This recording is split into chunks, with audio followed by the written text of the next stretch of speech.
कि आप जितना भी तारीख पे तारीख कर लीजिए योगी जी, लेकिन हम जनता डॉक्टर कफील की रिहाई तक जमीनी सत्ता से लेकर सोशल मीडिया पर आवाज बुलंद करते रहेंगे और डॉक्टर कफील को रिहाई कराकर ही दम लेंगे। जय हिंद साथियों, मैं आपका भाई अंजारुल हक कमरी। साथियों, बहुत ही दुख भरी खबर सुनने को मिली कि आज फिर एक मर्तबा निर्दोष बेगुनाह डॉक्टर कफील की सुनवाई की तारीख टाल दी गई और आज भी डॉक्टर कफील को जमानत नहीं मिली और अगली तारीख का भी ऐलान नहीं किया गया।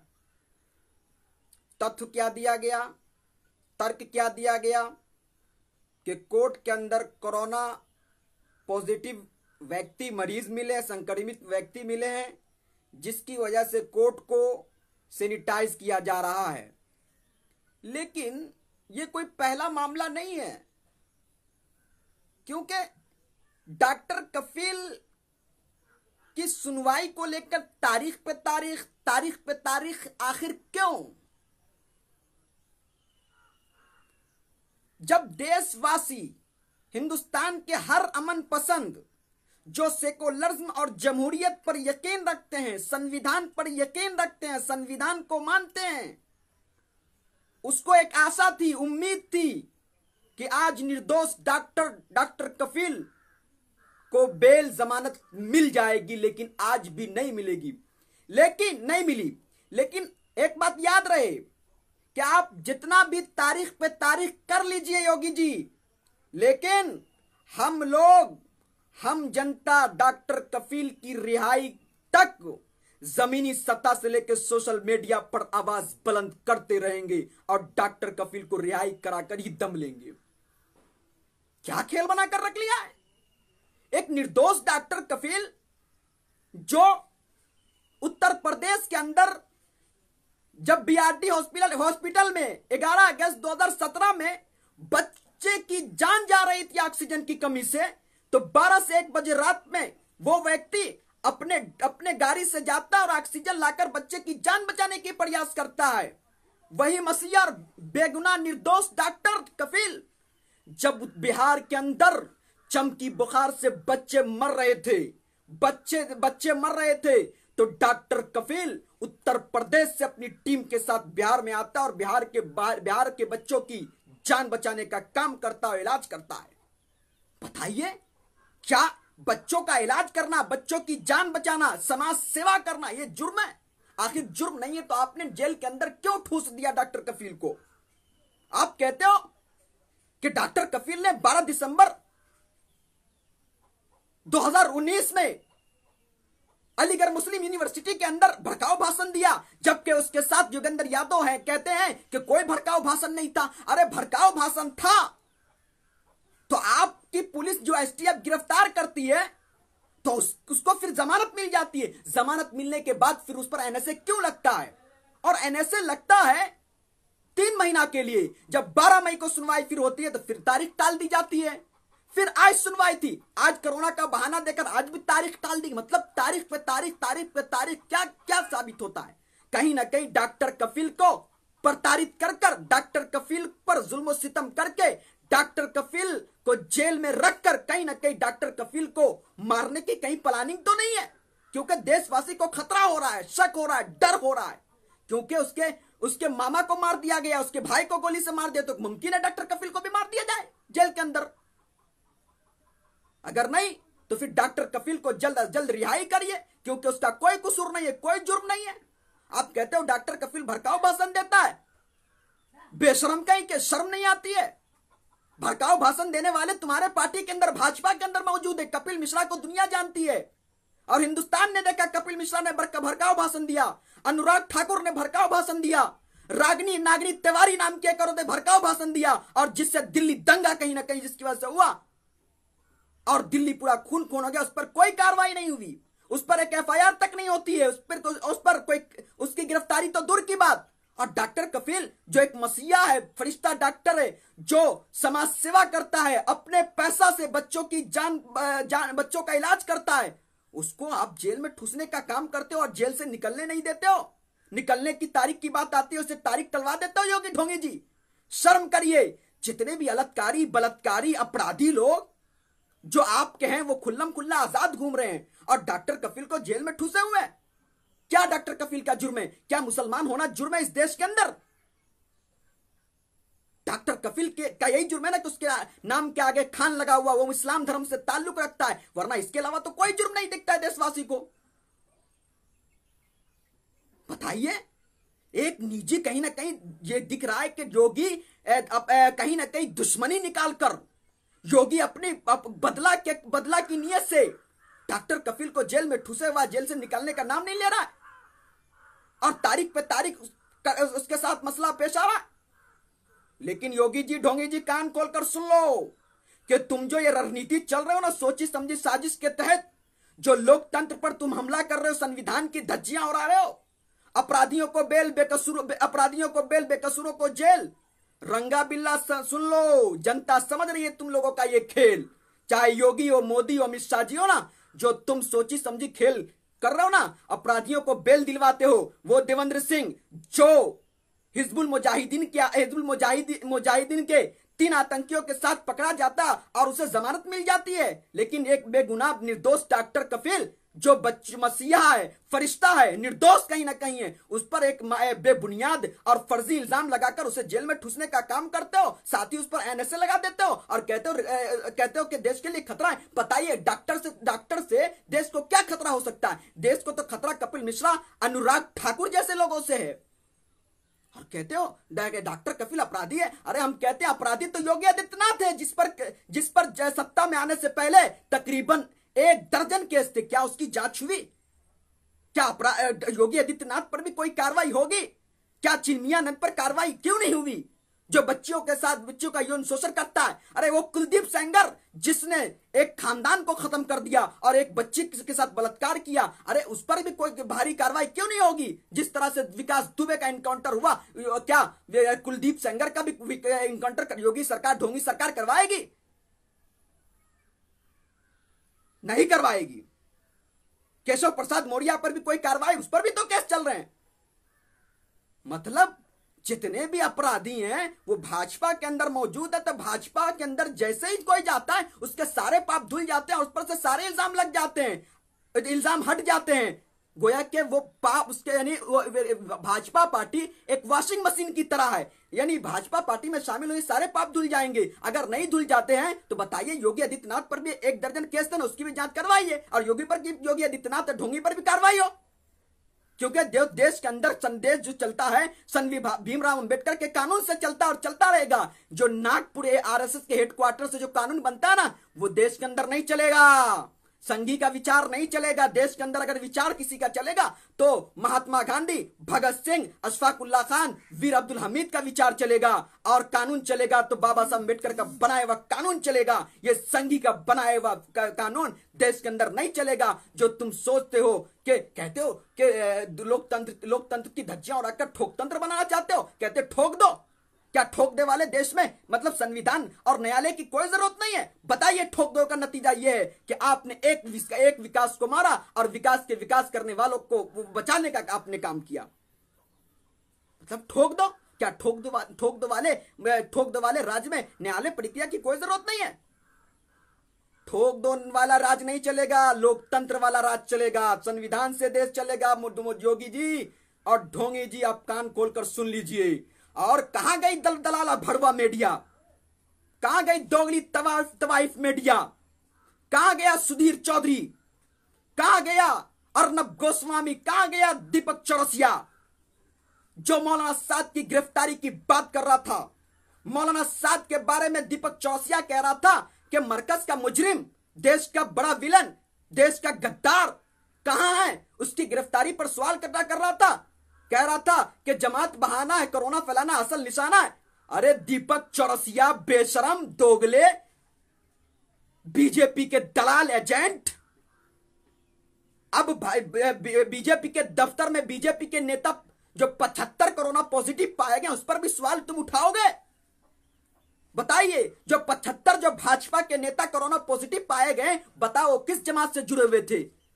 क्या वो भी कहीं ना कहीं वो जो 75 नेता कोरोना पॉजिटिव भाजपा के पाए गए, क्या वो देश से गद्दारी कर रहे थे? देश में कोरोना फैलाने की षड्यंत्र रच रहे थे? क्या देश के अंदर देश के लोगों को कोरोना फैलाकर मारने की कोशिश कर रहे थे? अब उठाओ इस तरह का सवाल। मौलाना साद पर उठा रहे थे कि मौलाना साद मुजरिम है, मौलाना साद देश का गद्दार है, देश के अंदर ये कर रहा था। बताओ ना कि अब ये जो 75 भाजपा के नेता कोरोना पॉजिटिव मिले, तो इस देश का गद्दार वो है, देश का खलनायक है वो, और उसका जिम्मेदार कौन है? मोदी शाह होगा। मोदी जो मौलाना साद पर कार्रवाई की बात कर रहे थे, बोलो मौलाना मोदी और शाह पर कार्रवाई होगी, क्योंकि मोदी शाह ही उसका मैन है।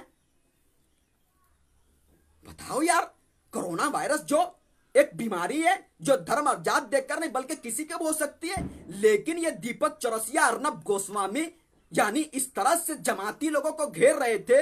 मौलाना साद को देश का गद्दार और मुजरिम विलेन क्या क्या पेश कर रहे थे, और कह रहा था कि देश से गद्दारी करा, कोरोना फैला था, लोग को मारने की कोशिश कर रहा था। लेकिन आज ये किस बिल में घुसा हुआ है? अर्नब गोस्वामी और दीपक चौरसिया और अंजना ओम क्यों नहीं सवाल उठा रहे कि 75 लोग कैसे मिले, क्यों मिले, किस जमात से जुड़े हुए थे, क्या षड्यंत्र रच रहे थे? क्या देश के अंदर देश के लोगों को कोरोना फैलाकर मारने की कोशिश तो नहीं कर रहे थे, चाल तो नहीं चल रहे थे? सवाल उठाओ। लगेगी आग बस्ती में तो आएंगे कई घर जद में, यहां पर मेरा मकान सिर्फ थोड़ी है। कल तुम मुसलमान को बदनाम कर रहे थे, मुसलमान को कह रहे थे, मौलाना साद की बात कर रहे थे, जमाती को बदनाम कर रहे थे, जमाती के खिलाफ प्रोपेगेंडा फैला रहे थे, नफरत फैला रहे थे।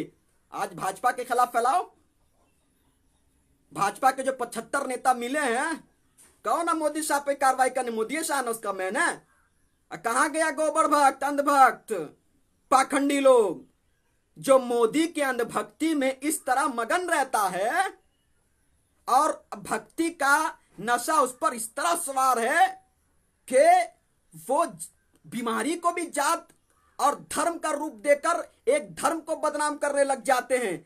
लेकिन उसे ये नहीं पता है कि आज हम जिसको कर रहे हैं वो चीज हमारे घर भी कभी आ सकती है। और आई मिसाल देखिए, ईश्वर भगवान अल्लाह के घर में देर है, अंधेर नहीं है, और आज ये साबित हो गया। बताइए, अनुपम खेर जो मुसलमान यानी जमातियों को यानी हरामीपन क्या क्या कह रहा था, कार्रवाई की बात कर रहा था, जनता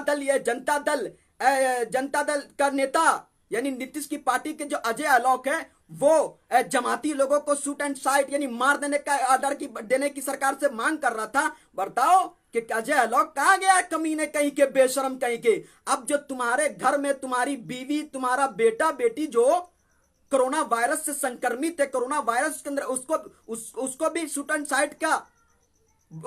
एंड साइट करने का यानी मरने का सरकार से ऑर्डर प्राप्त करो, कहो कि मारने का हुक्म दो। कल जमाती पर सवाल उठाओगे, मौलाना साद पर सवाल उठाओगे, मौलाना साद को बदनाम करोगे, जमाती से जुड़े धर्म को बदनाम करोगे, षड्यंत्र रचोगे।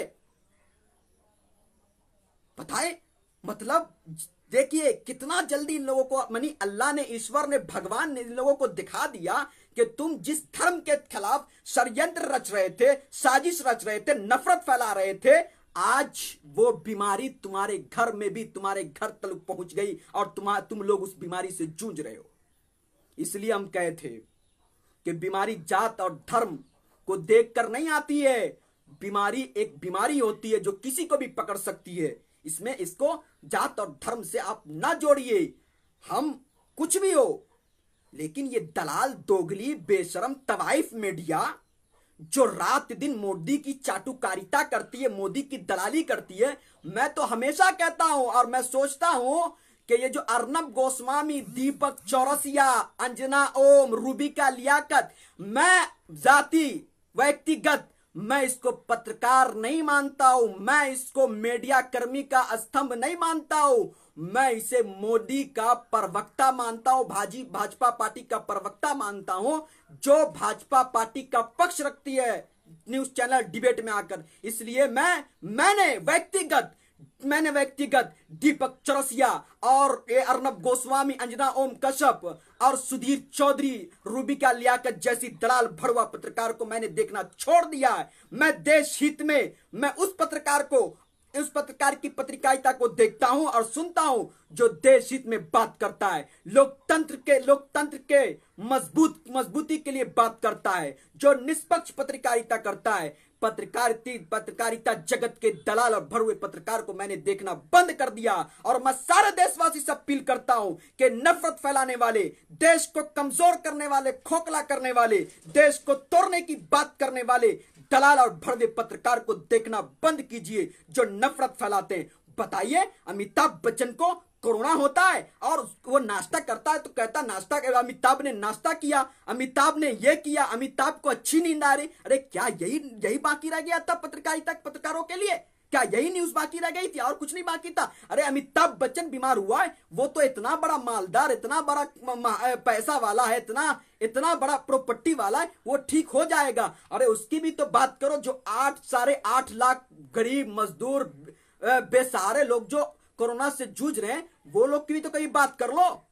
सिर्फ लोगों को मुद्दे से भटकाने के लिए बताइए, अमिताभ बच्चन की विकास दुबे की बात कर रहा था, लोगों को लद्दाख वाला मसला से चीनी जो मसला से चल रहा था उससे भटका दिया गया, उससे लोगों का जहन को घुमा दिया गया। इसी तरह विकास दुबे की बात आई, पेट्रोल महंगा और डीजल महंगा होता, उससे लोगों को मुद्दा से भटका दिया गया। बताइए, अभी कोरोना वायरस बढ़ रहा है, दिन प्रतिदिन बढ़ रहा है, उससे लोगों को भटकाने के लिए, उस मुद्दे से भटकाने के लिए, जहन घुमाने के लिए अमिताभ बच्चन को सोशल मीडिया पर मीडिया कर्मी दिखा रही है, बता रही है कि नींद आई नहीं आई, बाथरूम गया, पेशाब करने गया। क्या यार, क्या तुम पत्रकारिता कर रहे हो? पत्रकारिता की लाज को तुमने बेच कर रख दिया। बताइए, आज डॉक्टर कपिल की रिहाई होने वाली थी लेकिन इस पर कोई न्यूज नहीं, डॉक्टर कपिल पर कोई अपडेट नहीं।